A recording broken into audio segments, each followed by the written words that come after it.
Assalamualaikum warahmatullahi wabarakatuh. Salam Om Swastiastu, Namo Buddhaya, salam kebajikan. Alhamdulillahilladzi arsala rasulahu bil huda wa dinil haq liyudhhirahu 'ala dini kullihi walau karihal musyrikun. La in syakartum la azidannakum wa la in kafartum inna adzabi lasadid al-ayah.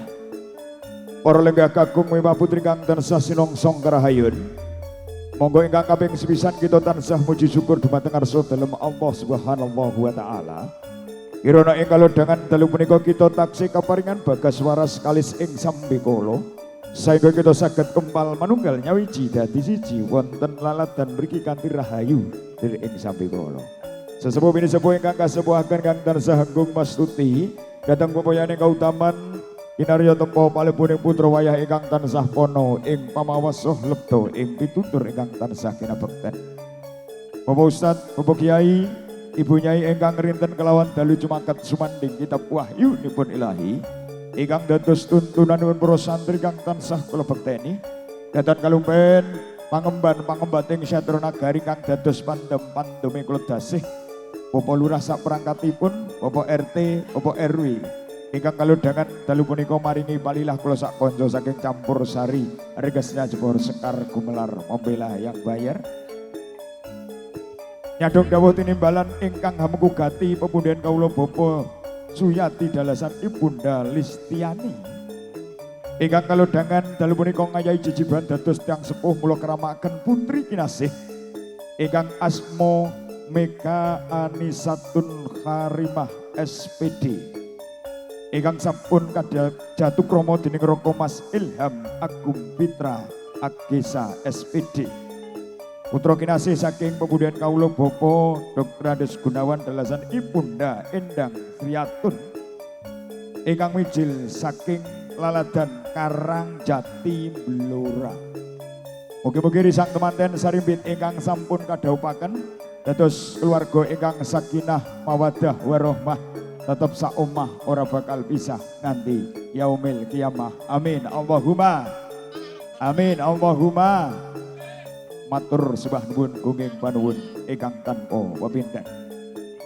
Matur sembah nuwun ugi kunjuk dumateng Gumilang Entertainment Esi dulur lanang. Matur sembah nuwun mugi-mugi ngantos paripurna ning adicara dalu punika. Kasenungkuyung dene widodari cacahipun sekawan widodari badhe kula tepangaken setunggal Bapak setunggal ingkang kula sebat asmanipun kula aturi jumeneng jengkar saking Palenggan tumuju Sasana Rinenggo. Angka kaping sepisan widodari ingkang mijil saking Bumi Pati Minatani wonten diajeng Anita Carolina jumeneng wong ayu.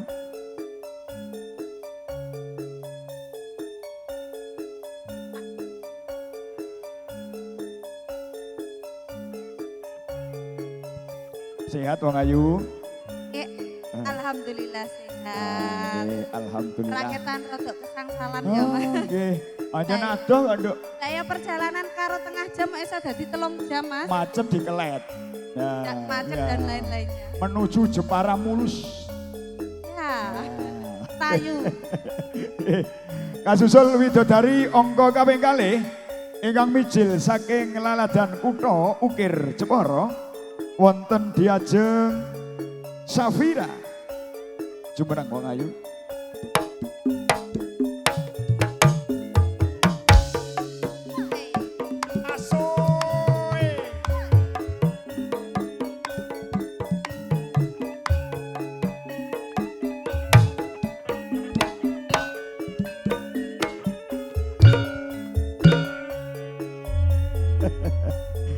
Oke, kasusul angka kaping 3 widodari dalu punika ingkang mijil saking laladan kutha Atlas Semarang.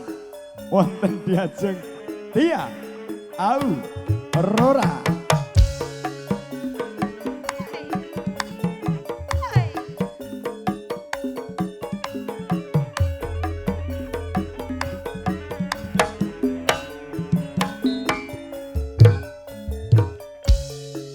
Kasusul widodari pamungkas dalu punika ingkang mijil saking laladan kutha Ukir Jepara wonten diajeng Winda. Cuma nang wong ayu.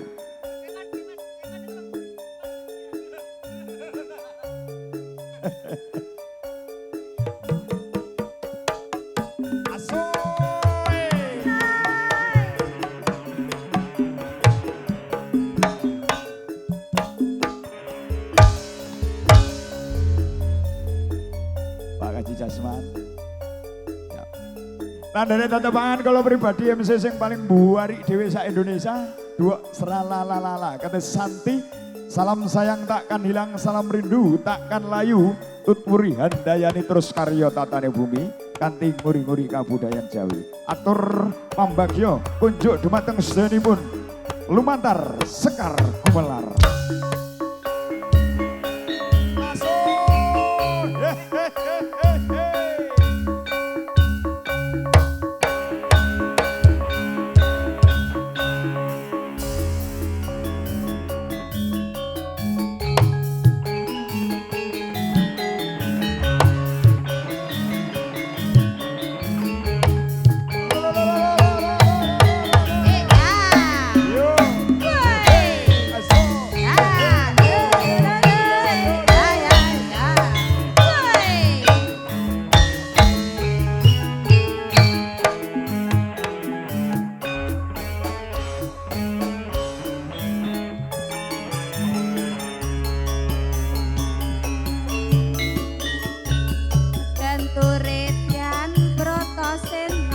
Brotoseno Dawuh Guru Durna Bupati susuwe angin Kanthi ati kang pening Datan pagi kang sinaja Bekasan pupu sing lolo Anadian kang sinawang sawa Datan pagi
Brotoseno Dawuh Guru Durna Bupati susuwe angin Kanthi ati kang pening Datan pagi kang sinedya Bekasan pupu sing lolo Nadyan kang sinawang sawa Datan pagi bekas sing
Mas Kido, mohon diangkat dikit Mas yang